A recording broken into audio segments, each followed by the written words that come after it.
So please settle simply and gently into the feel of body sitting, as if just the very settling of your attention is an act of love, a kind of honoring of being here, a way of loving life, honoring life, being somehow profoundly respectful to life by showing up, by letting attention fill sensation, letting awareness suffuse experience. And in this case, particularly the experience of body sitting, of body breathing.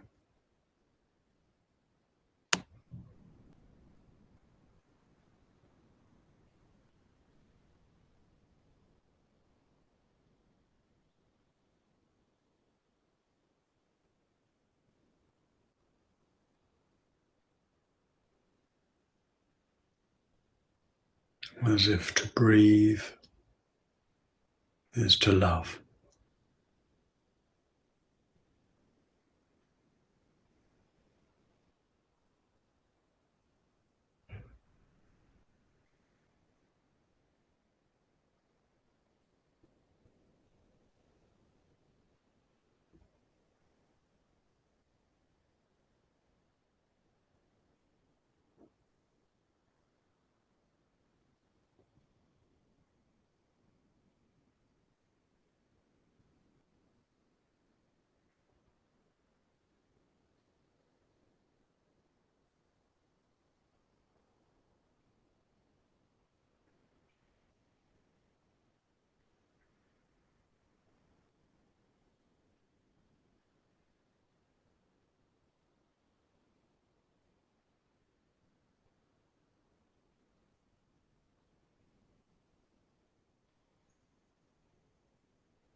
To love is to relax,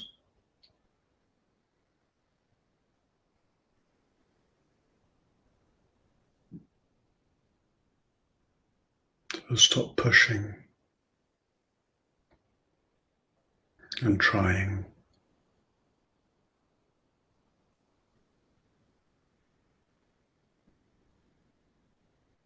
to gently release worry, and struggle.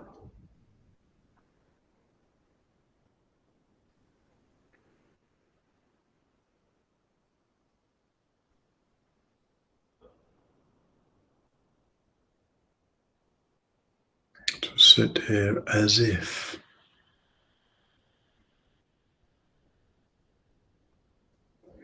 breath is love.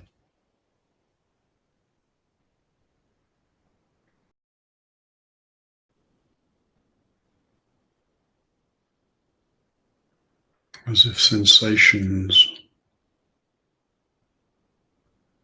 are love.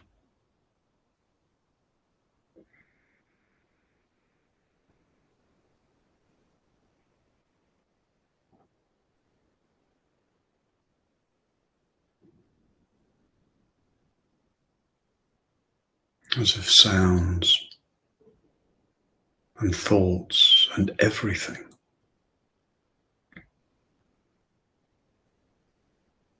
is the display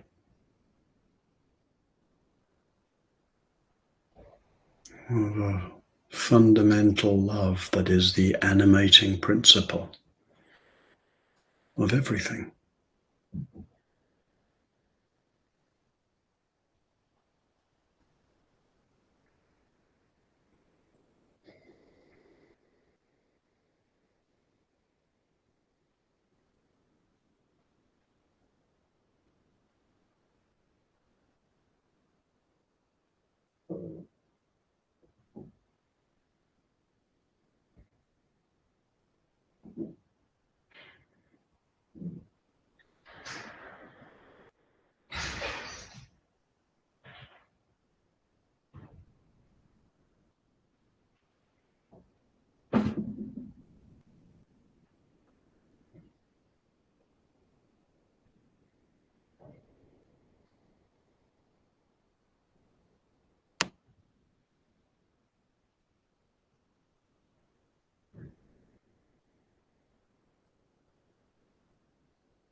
And when attention wanders away, be gentle. And the moment you notice your attention's wandered away, meet that moment with love. It's okay. It's just what mind does. And because you've noticed, here's the opportunity to relax, to let go, to remember where you are, and to re-enter into being here.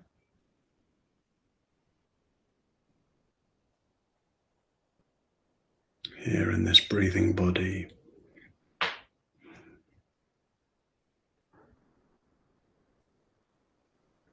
here in this field of experience.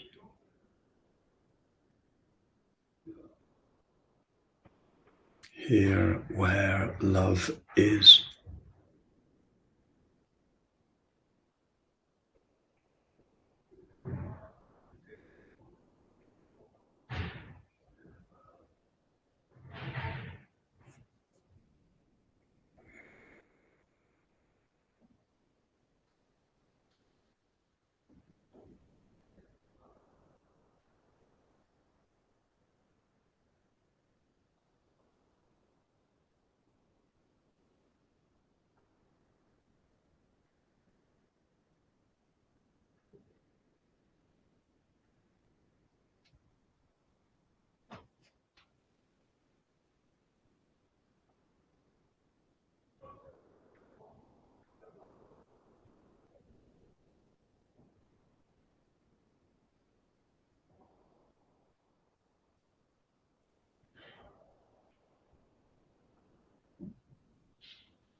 What is it to love this moment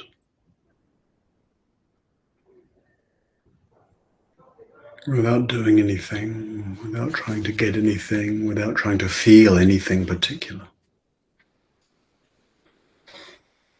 What might it be to enter into this moment as if this moment is made of love?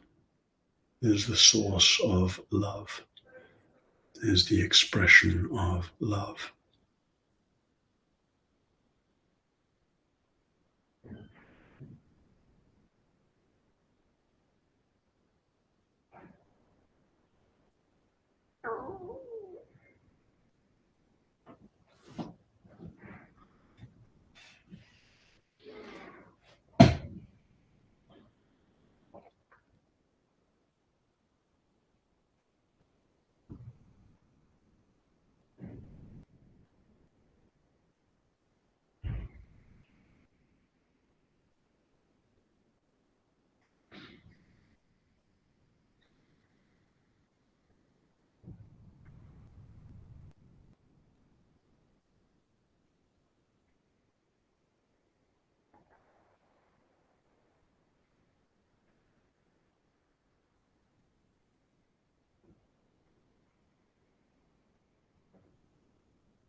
loving, and letting go. Letting go of stray thoughts, harsh thoughts, doubtful thoughts, separating thoughts. And letting go of them lovingly, graciously, easefully.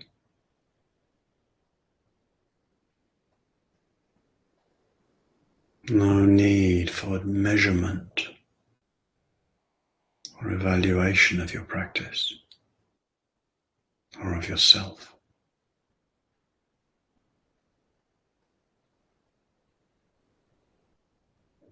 Just loving and letting go.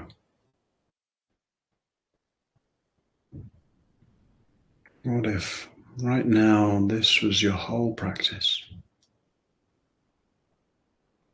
Just now, and for these remaining few minutes of our meditation.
love, and letting go. Without regard, really, for how often one's mind wanders or what kind of thoughts one gets caught in. No need to think so much about oneself. Just love. In the hearing, in the breathing, in the sensing. And letting go of habitual ideas and images, unnecessary, unhelpful ideas and images. So letting go again and again and again. Relaxing again and again and again. Tasting the experience, or maybe just the possibility. Again and again. But all this is love.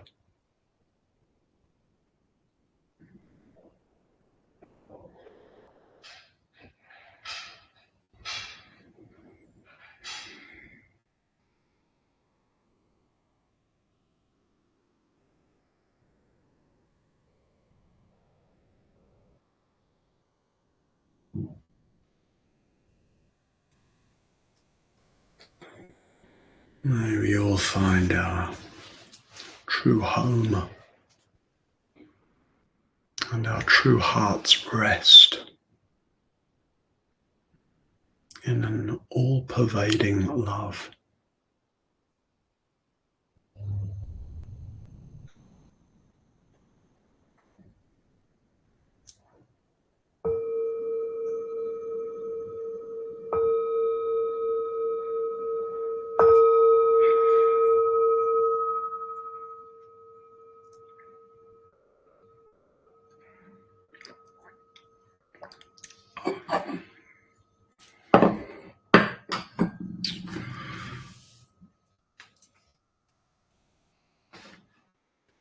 Oh, a little stretch.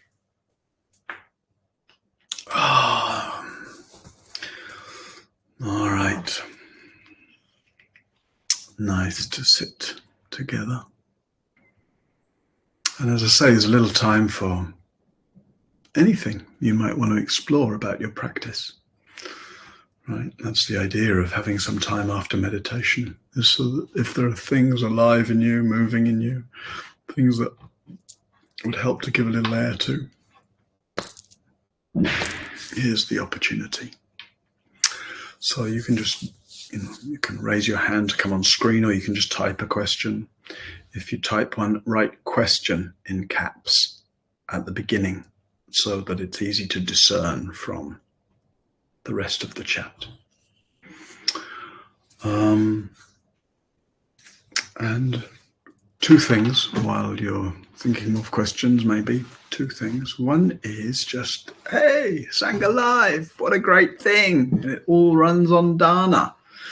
You don't have to pay anything to show up here. There's no cost. There's no charge, there's no subscription fee, there's no obligation, there's no commitment, there's no fee. Wow.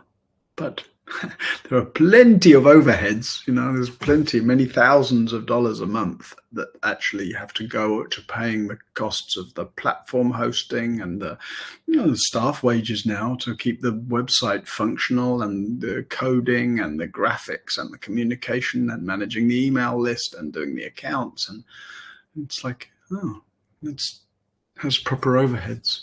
And all that is met through Dana, mostly met through many small, sincere offerings. It's very beautiful. It's much more complicated actually than running just a subscription model, but it's also more gratifying. That's the basis of the mutuality of that. It's an expression of love, right? The love of showing up and putting on the Sangha Live and sharing practices and teachings, and then reciprocally, the love that willingness. Oh, this is good. I want to support this. I want to support it because I benefit from it. I want to support it so others can benefit from it. So, dana is love, really. And I think it's important that we see it as that rather than just as giving a donation. Giving a donation sort of reduces it just to an amount of money, but not offer dana, mutuality, support, offering, appreciation, gratitude. It's heart. Dana is heart. It's more about the heart than the pocket. Of course, you have to consider the pocket, but don't leave the heart out. So if you'd like to offer dana and you're able to offer dana, wonderful. Thank you. And George will put the dana link in. Look at that for timing. Just at the moment of the click of the fingers. Yeah. Thank you, George. Second thing is, just for the Parisians, I think I'm going to start doing little practice mornings in a park in Paris in the 9th. That's where I stay. I'm here. And at the top of my road, there's a little Square Anvers, just below Pigalle, on the Avenue Trudel. There's a really beautiful little park there, and it has a bandstand, a kiosk. So there's a little roofed area. And I thought, you could easily sit 20 or 30 people there. And I thought, oh, maybe once a month, like on a Sunday morning, I just offer a few hours, get together, do some meditation, give some reflections, have some discussion, etc. So I probably won't start that before September because summer isn't the right time to do that. And I'm not sure the middle of the Olympics is the right time to do that either. But from September, I'm not sure how regularly that will be. But I will start doing something in the Square Anvers in the 9th, about once a month. So if you follow me on Instagram at Martin Aylward, that'll be where I'll announce those mornings, I think, when they happen. So voila. All right. Questions. Patricia and Alastair says, how do we reconcile the indifference of the universe with love? What indifference of the universe, Alastair? So where's this indifference of the universe that you're talking about? I don't see it, I don't feel it, I don't recognize it. So one extreme is the kind of overly personalizing, as if the universe either does care about me in a sort of anthropomorphic way, or that it should care about me. And the way we expect the universe to care about me is basically to line up with my wishes and preferences. I want this. Oh, the universe has let me down. And we do that all the time, even in like weird ways. Even about the like the weather. So I'm praying for sunny weather for whatever event might be. Well, good luck. You think the weather gods, are going to organize something because you're getting married, or whatever it might be. So that's one way we sort of, there's a kind of magical thinking, right? That the universe should align with our wishes and preferences. And then we realize that's a kind of fairy story. It's a fiction. And then we can go the other way, as if, if that's not true, what is the opposite then true? That the universe is somehow some sort of cold, indifferent place where nothing matters? Doesn't matter if that's true. The universe is indifferent. So it doesn't matter what we put into it. Doesn't matter what we say. Doesn't matter what we do. Doesn't matter how we feel. Doesn't matter the way we orientate to how we speak, how we listen, how we feel, how we engage. So I would say, to avoid those two extremes, without contracting into magical thinking, right, that the universe cares about me, and without collapsing into a kind of cynicism, the universe is indifferent. What's a skillful orientation? We maybe can't articulate the way the universe is because it's mysterious. What we call self, what we call universe even, it's like, well, it's hard to say what we really mean by those things. But I would say what we can do is orientate as if what you say matters. Orientate to life, to the universe, as if the way you pick up your cup matters. without making it matter or without deciding it doesn't matter. Just what is as if the way I drink my tea matters. And then we find, oh, maybe this cup is made of love. Maybe drinking tea is love. Not in a metaphysical sense or an ontological sense, in a subjective sense, but in a very alive way. We then drink our tea as if, oh, I'm not trying to persuade myself, oh yes, this is love. No, we're investing what we do with care and attention. And when we invest our experience with care and attention, the universe mirrors that care and attention back.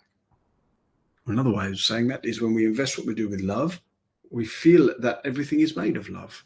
The universe appears as if, those two words are doing a lot of clever stuff there. The universe appears as if it's made of love, as if it's made of care. And that feels then far from indifferent, far from indifferent. So, I would say not indifferent, but not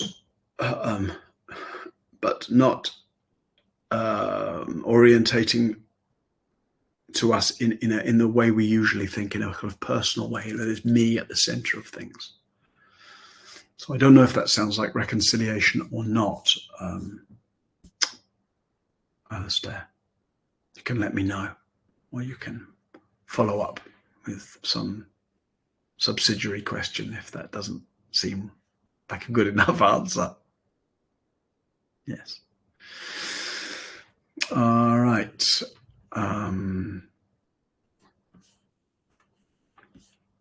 Wow, look at that. Just one question today. Love dissolves all questions, sounds like.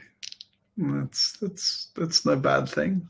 May love dissolve our questions. There'll be new ones. There'll be new ones. The only thing with questions is we expect answers. Rather than just allowing the questions to reveal more of themselves. All right. Well, as I don't see any more questions, I'll end here. I think it's sunny. I have to look up out the window and up at the sky, but I think it's a sunny morning here. So I'm going to go out into the sunshine. Friends, it's nice to be back here after, I don't know, I think maybe I didn't do any mornings in June. So I'm glad to be here now. Glad to be here with you. Glad to be back tomorrow. Maybe you might take this up as a practice of the week, loving and letting go. And we'll explore different nuances of it over these next days. Yeah. All right, friends. Please go gently through the day. See you tomorrow.